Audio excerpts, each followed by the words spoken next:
and welcome to The Educated Digital Citizen, where we look at the most important elements of digital citizenship. First, what is a digital citizen?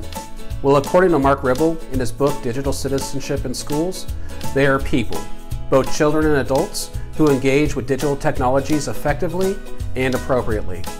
Oftentimes when we hear a term like digital citizenship, we instantly think about technology misuses documented in news articles and broadcasts. Cyberbullying, piracy, and trolling have quickly become common practices, and we often feel powerless to stop or control it. However, by its very definition, digital citizenship brings about a new way of thinking, a way to understand that you are in control of your digital life. In this video, I will educate you on 3 important areas. First, digital communication and etiquette. Second, digital laws, rights, and responsibilities. And finally, digital commerce and safety. Throughout this video, remember that these elements are organized by the principles of respect, educate, and protect, also known as REP. Just like doing consistent and continual reps to strengthen the body, repeating these 3 principles will help you strengthen ethical and safe behavior in your digital life. The first element, digital communication, is the electronic exchange of information. Ask yourself, do I need to be in contact with my family and friends all the time? If you said yes, you are not alone. According to mobilecoach.com, people check their phones an average of 150 times per day. Text messaging, social networking, email, and video calls have made it so we can be in constant contact with one another. But do you use your technology appropriately when communicating with others? There are 2 acronyms that I would like to review that I hope will cause you to analyze your next message or photo before you send it. The first one is STEP. Stop, think, empathize, and then post. According to YouGov, in 2015, about 57% of adults have regretted something they posted online. Many statistics show that people are posting before they think when they should really be doing the opposite. You need to stop what you are doing and look at what you're about to send and think, which by itself has its own acronym. According to Latimer, you need to ask yourself these 5 questions. Is it true? Is it helpful? Is it inspiring? Is it necessary? Is it kind? If you can't say yes to all 5 of these, then don't put yourself at risk of damaging someone else's life and your own. The E in STEP means empathy. Put yourself in the shoes of the person you are talking about. Ask yourself, how would I feel if I saw this posted about me, my friends, or family? How are others going to react when they see this post? If the answers point to negative outcomes, then do not click that button.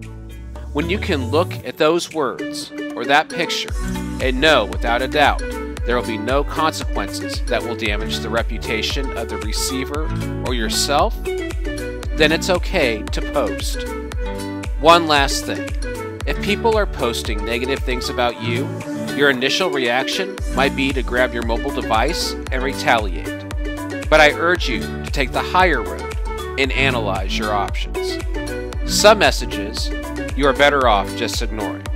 But if something is posted that is going to damage your reputation, don't hesitate to talk to your parents, counselor, teacher, or school administrator about it. You are protected by laws and shouldn't disregard something that can possibly damage your future. While digital communication focuses on your use of technology, digital etiquette looks at how your use of technology affects others. Although this section focuses on cell phone etiquette, by definition, digital etiquette is the electronic standards of conduct and procedure for any digital device. Now, let's look at the present situation. Mr. Walters is conducting a very interesting history lesson when Matthew pulls out his phone and begins to show memes to a fellow classmate. Let's analyze this situation and show where Matthew is exercising poor etiquette. First, it is inappropriate to use cell phones for calls, texting, and web browsing while the situation calls for you to be listening and focusing on the present situation. Texting while a teacher is lecturing or you are taking a test is inappropriate. Outside the classroom, often you will find customer service representatives focused on their phone screens rather than helping customers. This, too, is inappropriate. Being glued to your phone while at work is a serious sign of disrespect and will often lead to losing your job. Unless a teacher or employer gives you permission to be on your phone, put it away. Next, Matthew exercises poor etiquette by distracting his classmate and potentially getting them both in trouble. Depending on Mr. Walters' syllabus, they could be spending some time in the principal's office. What if the classmate didn't want to be shown the memes? Or what if she was offended by what they said? Matthew sure wasn't being considerate of his friend or Mr. Walters.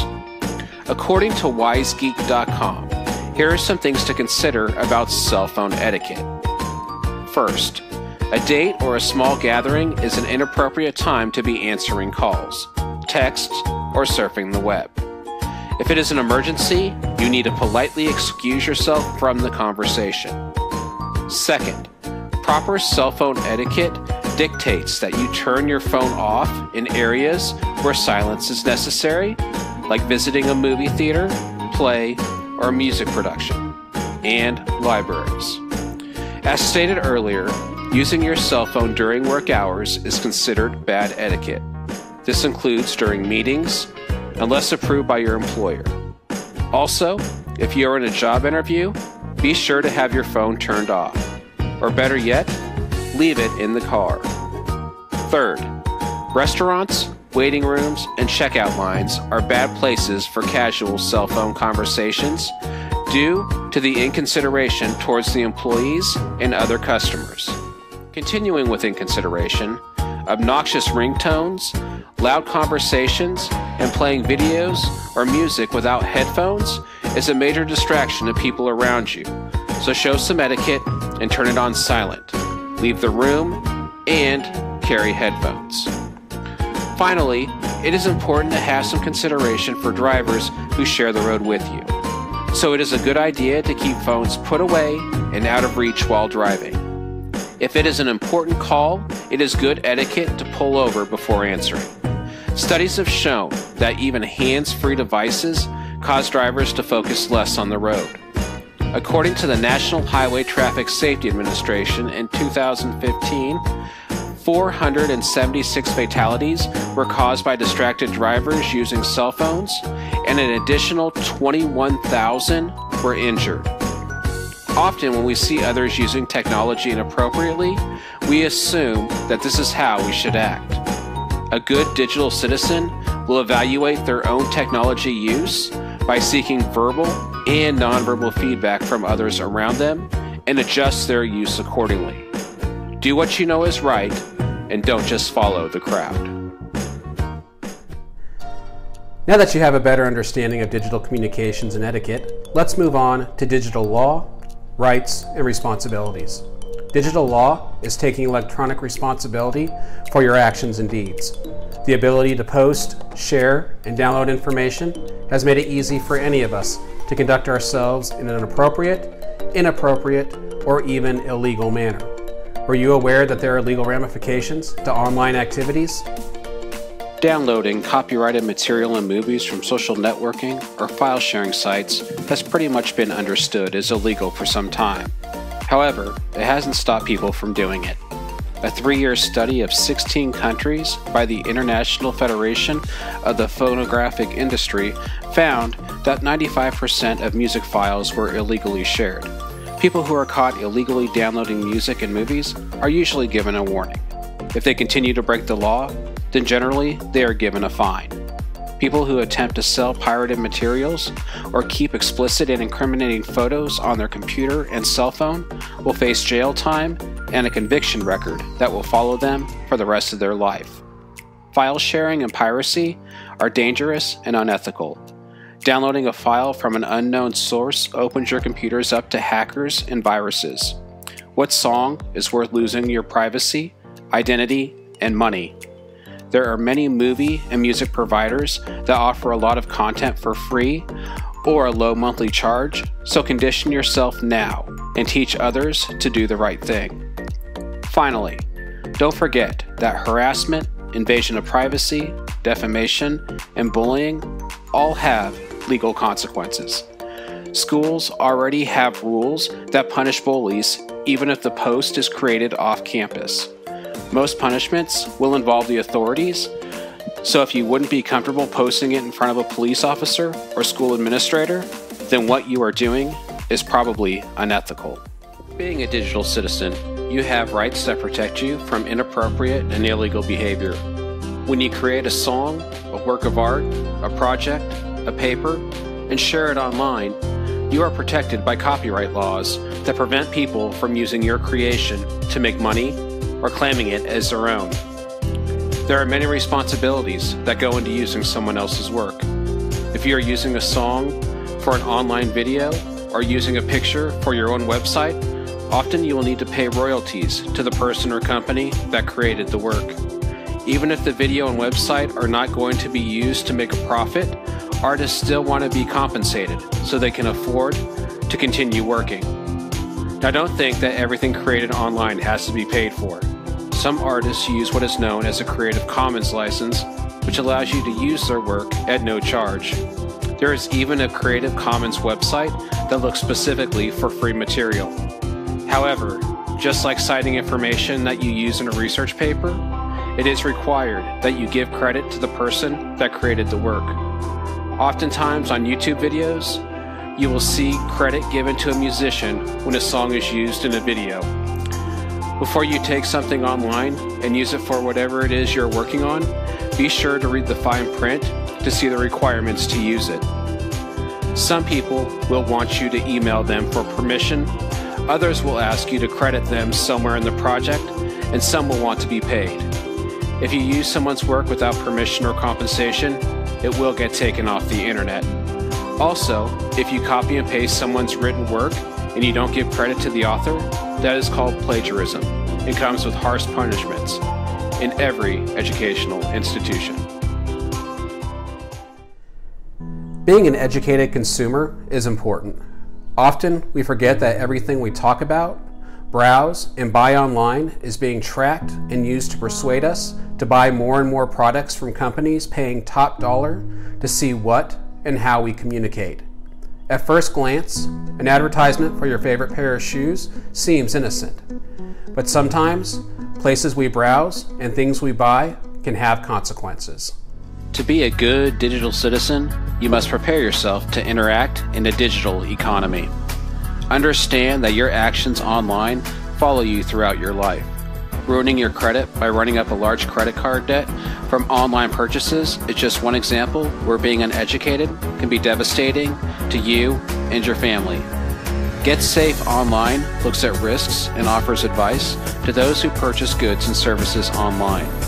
Some of the risks of online shopping include fraud resulting from payments made through unsecure websites and open Wi-Fi connections, bogus online stores that sell products that are either fake or don't exist, paying with money directly from your bank account only to find you've been scammed. To stay safe shopping online, it is advised that you buy from known retailers, pay by credit card so you are protected from fraud, double check all the details before confirming payment, make sure the website is secure by looking for a padlock when entering information. If the padlock is already on the page before you start typing, then the page is probably fraudulent. The S in HTTPS web address usually means that the site is secure, but still look for anything that might seem out of the ordinary, like misspellings and logos that look like they've either been stretched or replicated. Always make sure the store has a return policy and keep your receipts. Always be sure to check your credit card and bank statements for any additional or inaccurate charges. Always log out of sites you are logged into. Simply closing the browser is not enough. Finally, never buy goods when using an unsecure or open Wi-Fi connection. When buying online, it's best to trust your gut. Look over the website carefully and read the information. If something just doesn't seem right, it's best to just close it and move on. If you think you've been scammed, contact your bank or credit card company immediately and stop payment.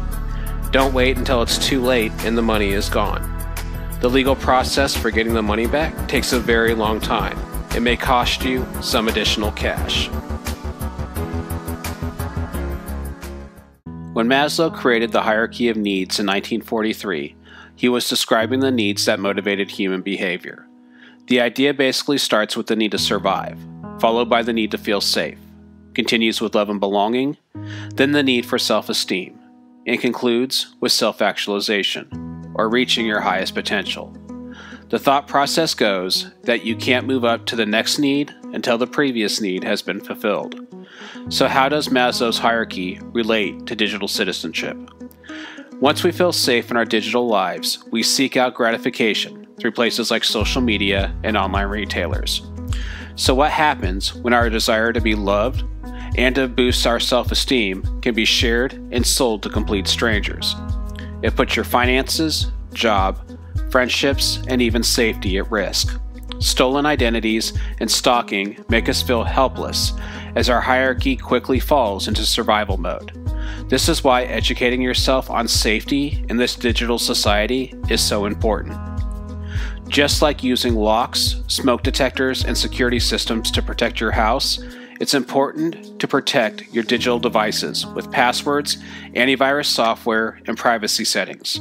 The reason a lot of software, applications, websites, and devices require passwords is because they contain personal information that, when put in the wrong hands, can have consequences. Sharing passwords to music and movie providers may seem harmless, but what if the person you shared it with shares it with someone else, and they share it with their friends, and so on and so on? First, the provider will more than likely block your service, but more importantly, someone you really don't know now has access to your settings and personal information. Also, how many times do you use that password for other websites? Then all someone needs is your email address, which is probably in your settings, and they will have access to your social media accounts, email, possibly even your money and credit cards. Unless it is absolutely necessary, don't share your password. Also, don't write down passwords on a piece of paper and leave it out for everyone to see. At that point, you are just asking for trouble. If you have to write them down, be sure and place them in a secure location. Set up passwords and codes on your devices. Think about how much personal data and how much access one could have to your life if they have your phone or tablet. All devices have that feature built in for a reason. Next, use antivirus software to protect your computers. Hackers are very good at what they do, so it's important to protect yourself when malicious emails and downloads try to take over your computer. Giving hackers total access to your computer allows them to steal your most sensitive information and allows them to spy on you through your keystrokes, screen, and webcam. Keeping antivirus software up to date protects you and others that you share information with. If you decide to store your information to the cloud, be sure you are using a dependable company with excellent reviews. Mark Ribble says, choosing a cloud service for your data should be compared to a major financial purchase, like a car or appliance. Finally, use the privacy settings for your social media accounts. Access to all of your posts, pictures, and biography gives a criminal all the information they need to know. They know what you like, where you live, what you do for fun, where you shop, where you eat, who you hang out with, what music you like, and the list goes on and on. Keeping your accounts private assures you some control over your digital life. Unless you are a reality TV star, your social status is not based on the number of online friends and followers you have linked to your Facebook, Instagram, or Twitter. Be sure you have the ability to look at someone's profile before they are allowed to follow or friend you. If you have no idea who they are and they have no links to people you know, play it safe and deny their request. If it is someone you know, be sure and look over their profile closely for anything suspicious. A fake profile is another way a criminal will try and gain access to your information. Remember, digital citizenship is not about what you can't do while using digital devices, the internet, applications, and software. Digital citizenship is an everyday part of life, and the footprints you leave behind determine your future friendships, relationships, job, health, and well-being. Unfortunately, the education doesn't stop here. As you continue to learn about new technology, it's important to teach yourself and others the skills necessary to exercise etiquette, responsibility, and safety in this ever-changing digital society. My name is Norman Carr, and thank you for watching The Educated Digital Citizen.